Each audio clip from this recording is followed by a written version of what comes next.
I'm currently compiling my worst to best list of every episode of Peep Show, and it occurred to me that whilst only spending a couple minutes on the middling 50 feels appropriate, I wanted to dedicate a lot more time to what I consider to be the worst ones. I mean, how does one even determine the worst episode of one of the best comedies of the 2000s? Does Peep Show even have an episode bad enough for it to be considered the worst?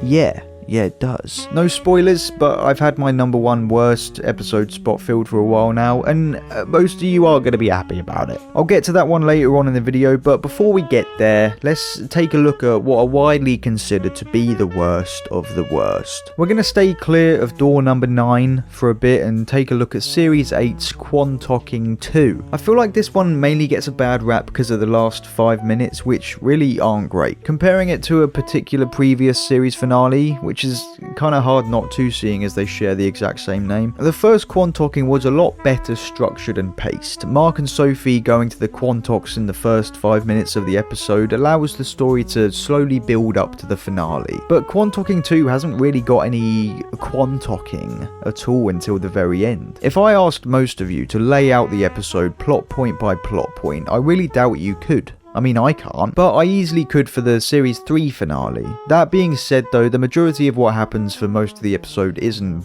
bad. I am personally not very interested in the building plot elements in the episode. Not sure if that's because of where they end up in Series 9 or if it's just because I don't care. We've got Jez moving out, which is like the 10th time he has. We've got Dobby not moving in, which isn't really that compelling of a narrative. All it does is raise the question of the structural integrity of her and Mark's relationship. And we have Jez being in love with Dobby, which again isn't all that compelling or interesting. This episode does have the football scene, which is very funny, but it still doesn't really have any relevance to the story of the episode, except for Dobby being annoyed with Mark for a bit. In a normal episode, it would be fine, but then again, this is a finale. It should be a scrumptious build-up. I do love the confrontation though. Jez attempting to quickly confess to Mark and then leave, but getting stuck on the train is pretty genius, and the conversation they have is easily the best part of the episode. But the picnic scene is so rushed. After the conclusion of the conversation they have on the train, both of them settling on an agreement, Jez instantly changes his mind, and then the last 5 minutes is just who can act strangely enough to make Dobby seemingly run off into the wilderness, book a last minute flight to New York with her ex, and explain all this to her boyfriend in a text. Very weak last 5 minutes, but as I said, the 15 leading up isn't that bad. In that sense, Quantocking 2 isn't the worst episode. Switching over to an episode that doesn't really have any inherently bad scenes or moments, but Series 6's Jeremy in Love is definitely one that feels pretty meandering. This is the one where Jez buys Elena bread from Hastings and Mark tries to get a job as a tour guide. The fact we've dabbled with Jez being in love so frequently in Peep Show before, as well as Mark indulging in history shit, this episode seems to lack a real focus. There's only really a couple standout moments, things like Jez confessing to the porn at the end of the episode and the man heckling Mark during the tour. I'm sorry, but have you even paid? Public highway, I'll stand where I like. Right, well, you're stealing a walk. Everyone else here realises you're stealing this walk. Not worth paying for anyway. You're shit. Overall though, I'm pretty fond of this era of the show as a whole, so whilst not being particularly memorable, I still like this one. I enjoy it. Gregory's beard out of every episode is probably the one most widely considered to be the worst, mainly for the title character, whose beard isn't even mentioned in the episode, by the way. What's that all about? It's not like he's got a great big bushy beard or anything. Why is it called Gregory's beard? It's just a standard ginger beard. Have I mentioned before about how much I fucking hate Joe and Megan? I hate them deeply. The thing about this episode is almost every element of it is bad. Subahans' wedding is the main focus of the episode, and it's riddled with uneventfulness, the weirdness of inviting people like Dobby but no one else we know. Molly is a boring fuck. We find out his real name is Simon, which isn't really funny aside from the fact that it's just a more mundane name than the fake name he has. We already have a Simon. At least call him something different, like Don. I don't know, fuck off. Gregory sucks, and I guess he's supposed to suck, but he doesn't suck in the way he was intended to suck. I'm gonna go back to the room. I think I got a headache, but I'm not sure. You coming, Dobby?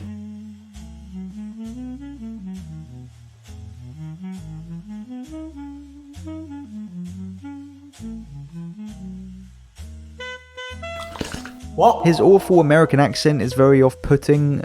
With Simon, not that Simon. Like him or not, his character was very tangible. He seemed like a geeky guy who was content and confident with who he was, and you can see why Dobby would be attracted to a man like that. But Gregory seems like a very surface-level hipster douchebag. And the fact that this is the last time we see Dobby and this is who she's chosen to be with, it kind of upsets me. Gregory sucks. I do find Jez getting with Joe an interesting story element. I know it's not the most popular, you can say battling with sexuality is out of character for Jez, but I kind of disagree. Jez likes to think of himself as a free spirit, hippie, open, water off a duck's back, flow like the mystic river type of individual, but he has the most brittle sense of self out of probably any character. When he actually finds himself in a situation where he's falling for a man, I believe he would then need to do some exploring of himself. But then again, Joe is a boring character, and I don't like watching him. Same with Megan. They both suck. Hot take, but worse than Gregory. But Gregory's beard is not the worst episode. Break it down line by line, scene by scene, there's still some great stuff. The only really weak part is like the last 3 minutes at Hans' wedding. I'm actually really fond of the hitchhiking scene. For only having a couple lines of dialogue, the people who pick up Mark, Dob and Hans are pretty full of character. Do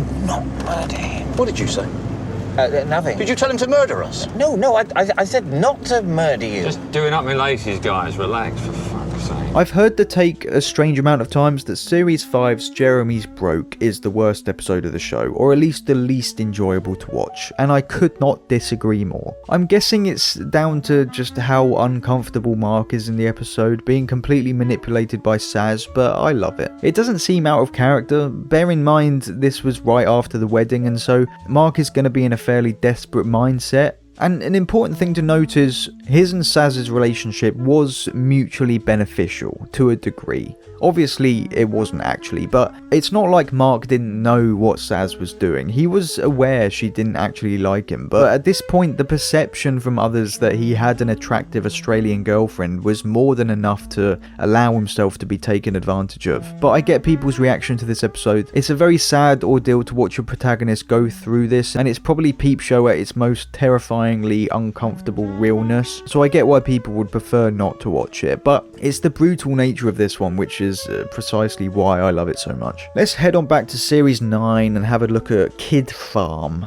Definitely one of my least favourite episodes. There's a bit of nostalgia running through this episode. Jess and Hans arguing about the credits for their track being used, Sophie and Mark debating living together. These plotlines definitely hark back to the early seasons, but these pretty thin and uneventful plot points aren't enough to save it from the final 15 minutes. Constantly promising high stakes but never delivering. Mark promising to Sophie he'd move in with her has no lasting ramifications. Jez killing Hans' fish and stealing his snake only results in the snake getting loose in the play park, but then it's never seen again. It seems like the episode's going for the whole all of Mark's chickens are coming home to roost type scenario Peep Show always excels at, but it really falls flat. There's a whole half-assed attempt at keeping Sophie away from April, and then the awkward line that Sophie says to inform April of the moving in is the most unnatural way possible. You don't want to move in after all. You don't have to bury me. Just send a fucking text.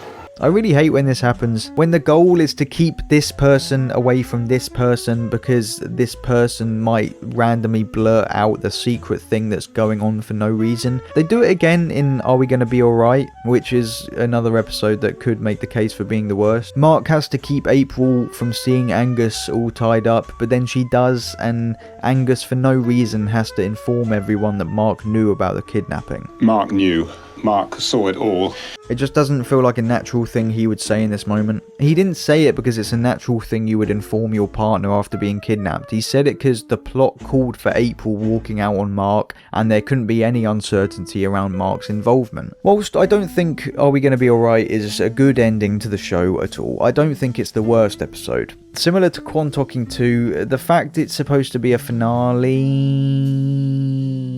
is pretty much the main thing that brings it down. All these episodes are valid picks for the worst episode though, and depending on your perspective on what the show is, you could choose any number of them. I've seen people say Holiday is their least favourite, and whilst it's in my personal top 10 best, I can see why someone might find the ending too out there to be believable or enjoyable. My least favourite Peep Show episode is one that fails the worst at what Peep Show is best at. Series 9, obviously, Episode 3, Threeism. Widely considered to be the best of Series 9, what I dislike most about this episode is how it's centred around an ensemble cast, all with their own dirty secrets. Mark is at peak desperation. Jez has gotten himself into a huge pickle. This type of scenario is what Peep Show revels in, and yet it falls so very flat. First, the context of this dinner even happening makes no sense to me. Mark invites April, says there'll be other guests, then his make-believe guests cancel last minute and he can only cook for him and April.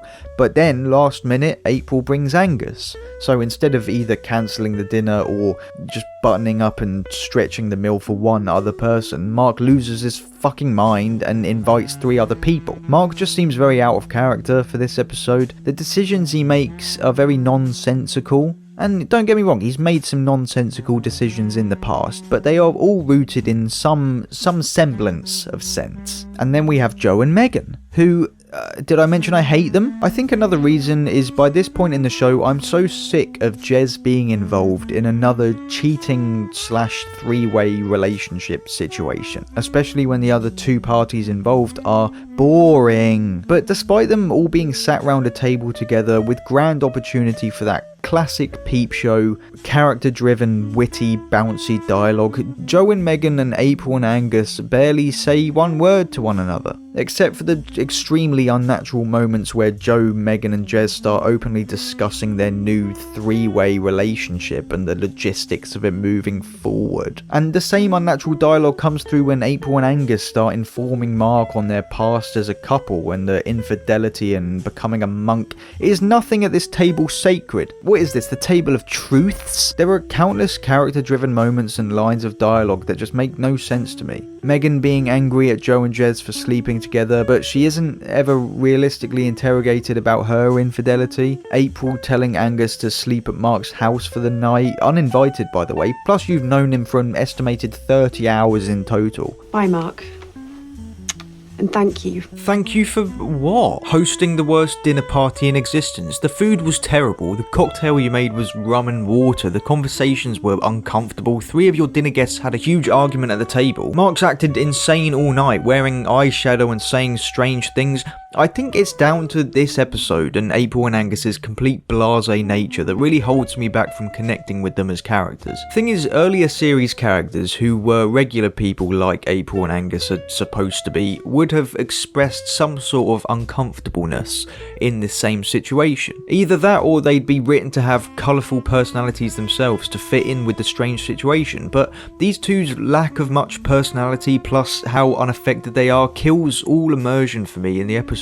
There's good parts of this episode, like any episode of Peep Show, but I find it hard to enjoy them when the writing is so thin. Also, as far as I can tell, this episode contains the only moment in the entire show where the rules of the inner monologue are broken. I need to go Nigella. I'm going to be the hairy biker. That's not Nigella. That's not even Ainsley, mate. Did Jez hear Mark think that? Correct me if I'm wrong, but I don't think there's ever another instance of Mark and Jez referencing what the other is thinking in that moment. Anyway, that's why I think Threeism is the worst. There are episodes that are more boring or have worse scenes or worse characters, except for Joe and Megan, but awkward chickens coming home to roost situations are supposed to be Peep Show's bread and butter. And the fact that this episode fails so miserably at this is frankly disappointing. Anyway, that's my reasoning. Threeism's the worst one.